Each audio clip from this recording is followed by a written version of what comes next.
Hello बच्चों, कैसे हैं आप सब। कॉम्पिटिटिव अड्डा 247 चैनल पे आपका स्वागत है। बच्चों, आज हम लोग प्रॉफिट एंड लॉस चैप्टर को पढ़ने वाले हैं। Profit and loss chapter percentage का ही एक अगला पार्ट है।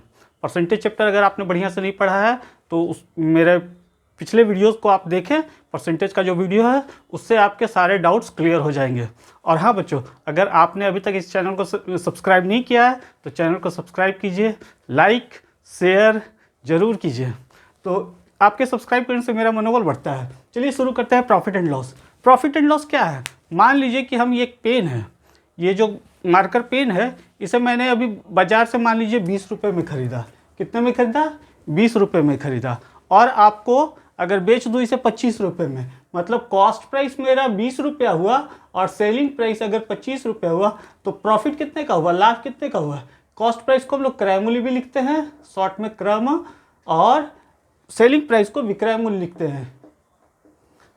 तो लाभ, प्रॉफिट मतलब लाभ। लाभ कितने का हुआ हमारा? 5 रुपये का हुआ। जब लाभ 5 रुपये का हुआ तो इसमें एक फॉर्मूला बनता है कि लाभ प्रतिशत क्या हुआ, लाभ परसेंटेज, प्रॉफिट परसेंट।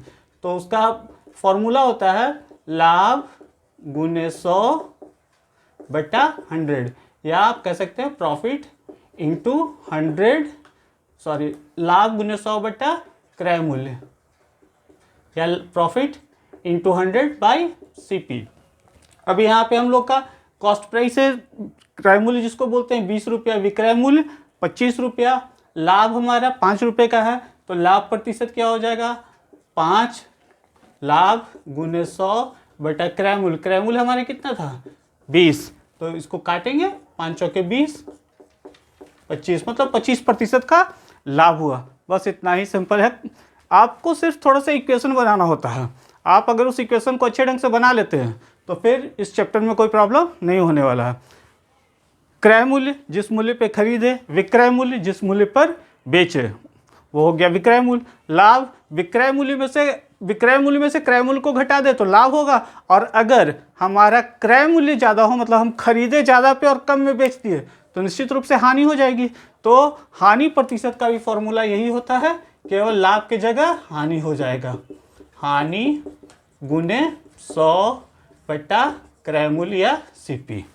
ठीक है बच्चों, तो अब चलिए हम लोग क्वेश्चन पे चलते हैं। फॉर्मूला के नाम पे कुछ नहीं है, फॉर्मूला ज़्यादा दिमाग में टेंशन लेने का जरूरत नहीं है।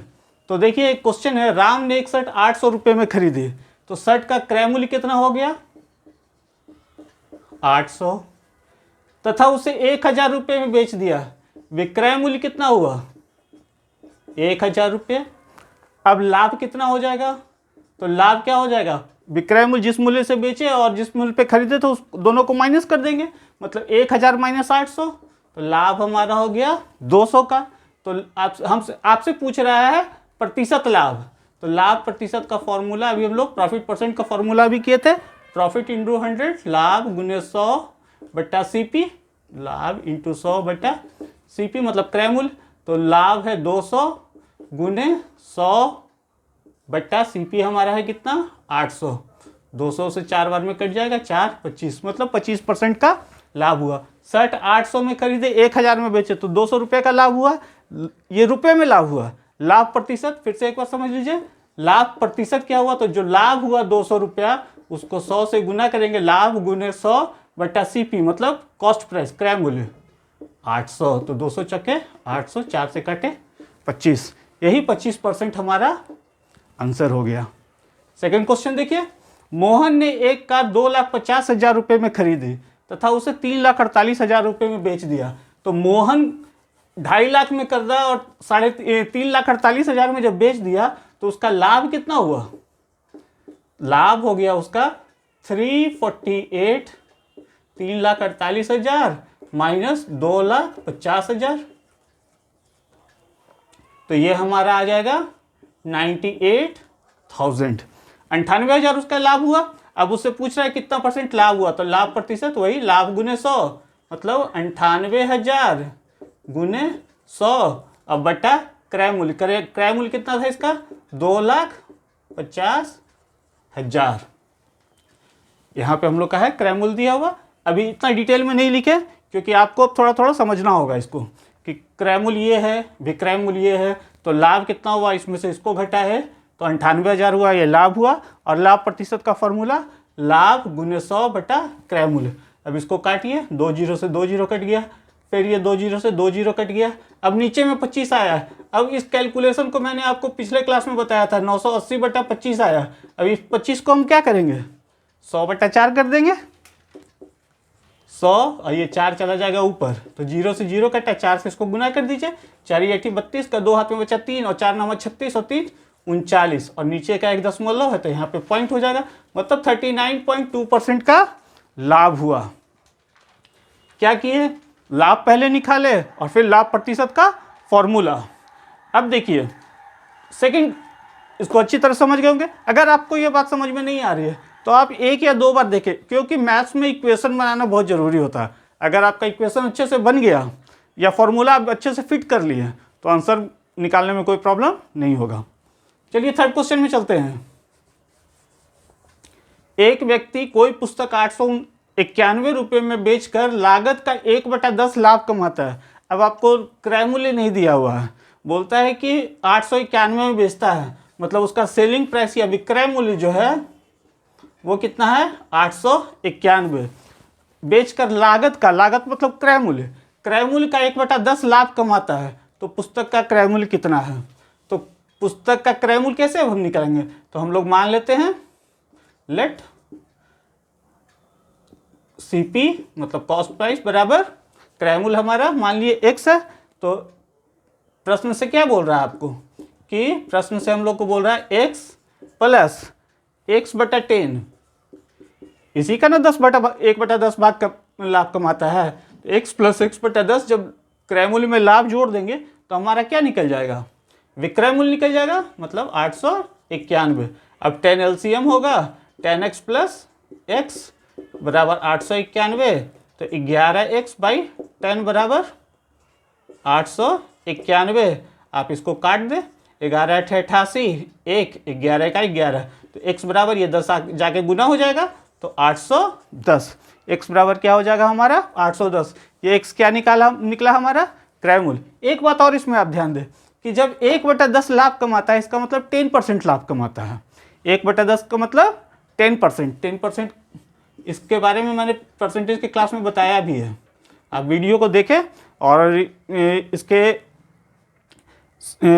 डिस्क्रिप्शन में जाएंगे आप तो मैं इसका लिंक देने का कोशिश करूंगा, आप जाके उसको ज़रूर देख लीजिएगा।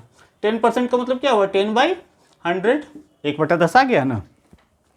तो अगर हम लोग सीधे सीधे इसको ये करते कि 1/10 लाभ कमाता है, मतलब अगर CP x है और इस पे x 110/100 से अगर इसको गुना कर देते तो ये हमारा 891 के बराबर हो जाता।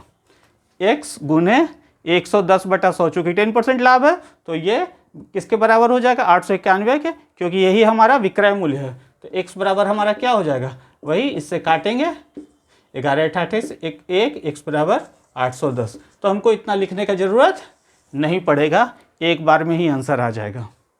ठीक है, चलिए अब कुछ और एक क्वेश्चन देखते हैं।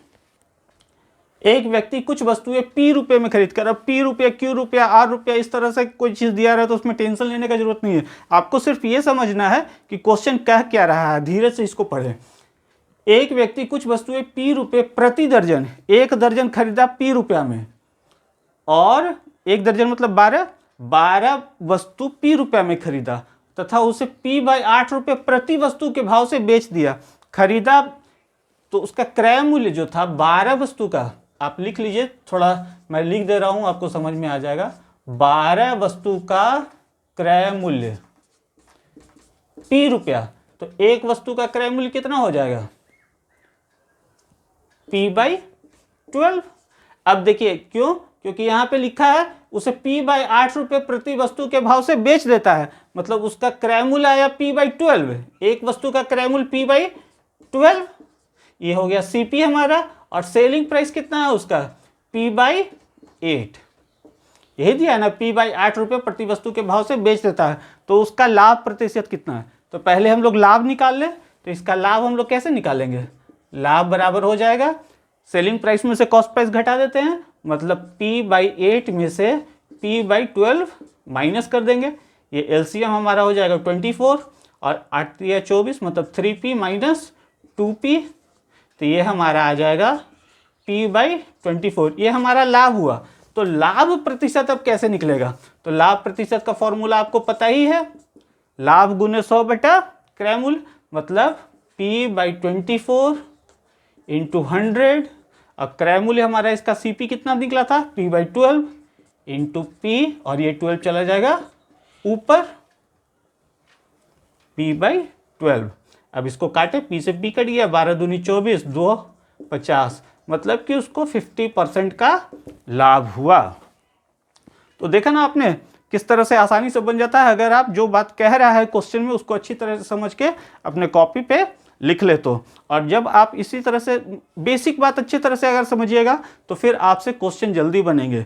ज़्यादा शॉर्ट ट्रिक्स में नहीं जाना है। जब हमारा कैलकुलेशन तेज होता है तो हम लोग क्या करते हैं, उसी में से कैलकुलेशन को माइंड में कर लेते हैं और स्कैप करते जाते हैं, तो इस वजह से हमारा क्वेश्चन जल्दी बन जाता है और उसी को फिर बाद में कह देते हैं कि ट्रिक हो गया। तो वेरी सिंपल था ये। 12 वस्तु का 1 दर्जन का दाम दिया हुआ था p, मतलब 12 वस्तु का दाम था p, तो हम लोग इसका एक वस्तु का दाम निकालिए, क्योंकि यहाँ पे एक वस्तु का ही भाव बेचने वाला दिया हुआ है। तो ये p/12 आया था क्रय मूल्य, विक्रय मूल्य हमारा p/8 है।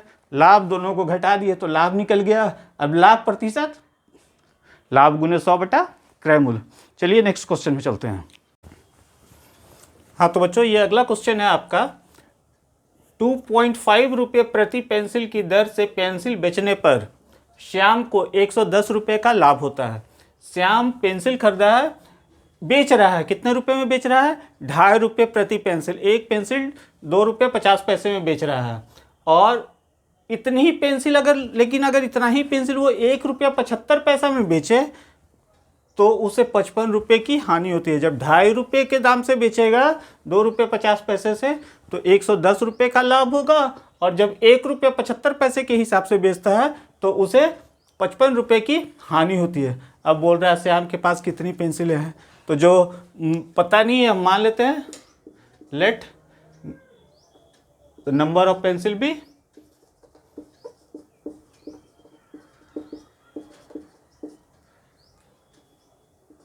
या हम लोग बोले कि मान लिया कि पेंसिलों की संख्या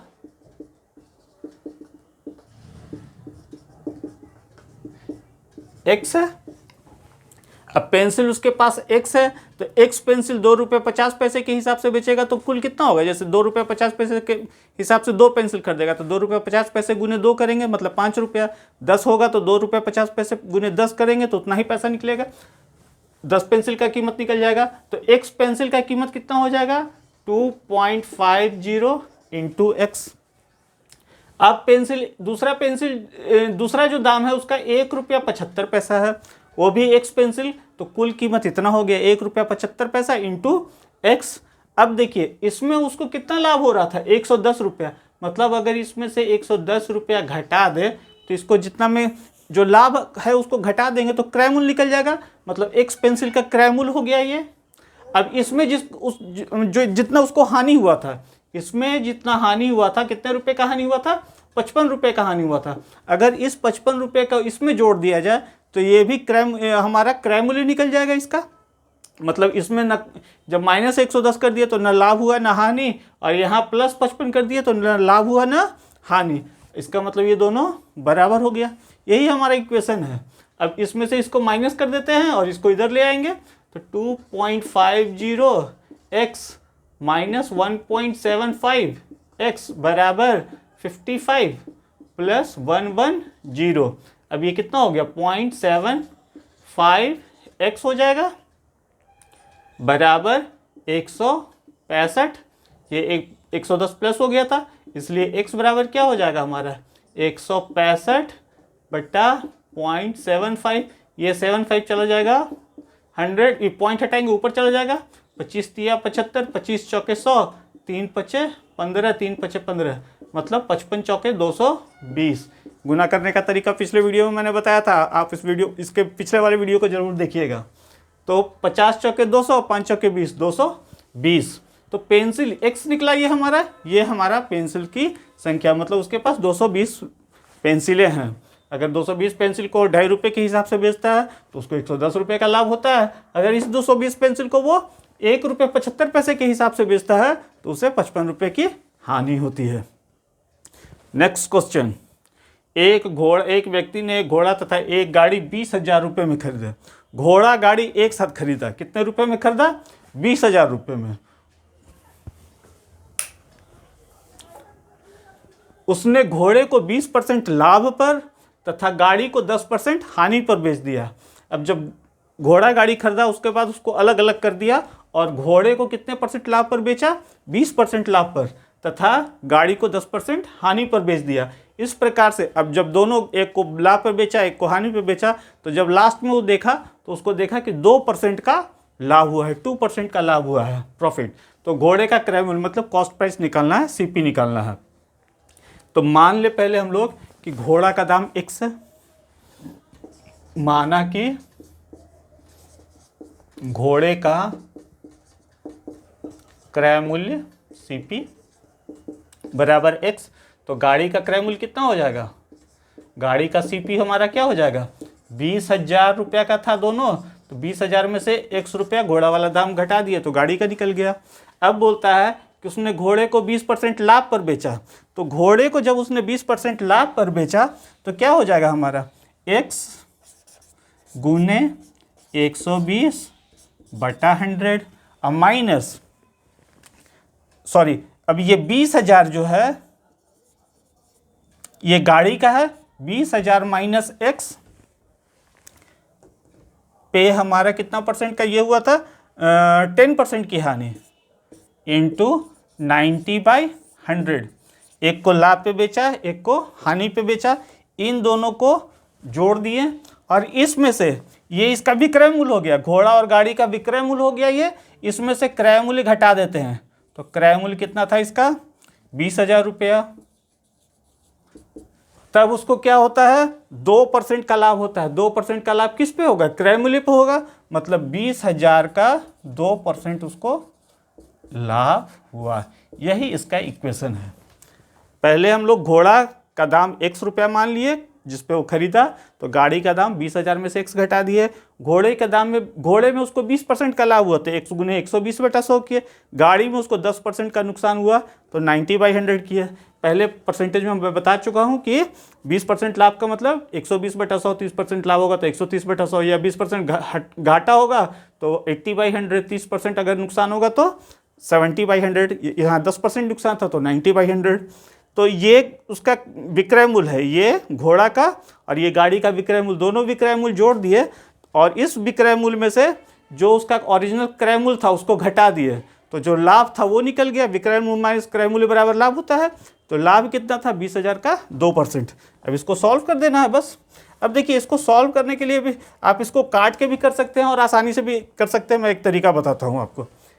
ये 10 ये जब 0 हटाएंगे तो यहाँ पे 10 आ जाएगा, मतलब ये बन जाएगा हमारा 1.2x।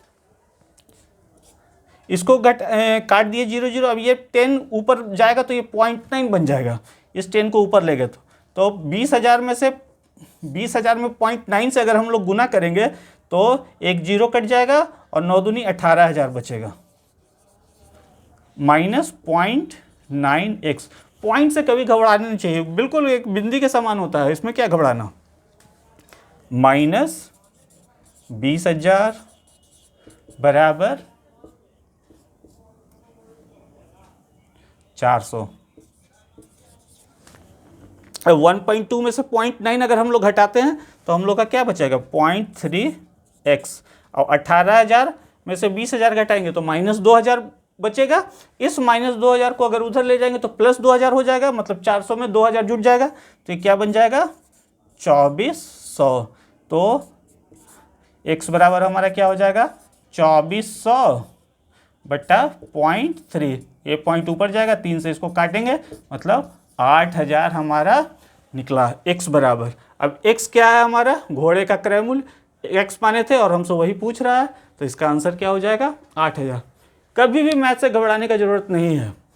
आप क्वेश्चन को इत्मीनान से पढ़ें, जो बात बोलता है उसको पेंसिल से, उसको कॉपी पे लिखने का प्रयास करें, उसका इक्वेशन बनाने का प्रयास करें और धीरे धीरे ये आपको आसान लगने लगेगा। बाकी मैक्सिमम क्वेश्चन मैं यहाँ पे चाहूँगा जो भी इंपॉर्टेंट क्वेश्चन है जो एग्जाम में आ रहे हैं या आएंगे भविष्य में, उस तरह के क्वेश्चन को मैं कराने का प्रयास यहाँ पे करता रहता हूँ, ताकि आपको मैथ्स का बोझ जो है वो बोझ लगे ही ना।